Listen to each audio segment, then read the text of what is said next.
Hello everyone, I hope you are doing well. Today we will talk about how to fix or how to solve the problem of keeps crashing on the application of Yazio. You will go to settings.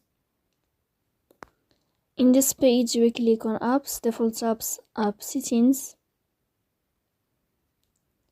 Here in this page you will search about the application of Yazio and you will enter. Here in this page of app info you will click on first stop and you will click OK. Then you will enter to the window of storage. Here you will click on clear cache. Then you can turn off your Wi-Fi and you will turn on your Wi-Fi again to fix that problem. So that's all. Don't forget to support us by like and subscribe. See you next time and thank you for your watching and your attention.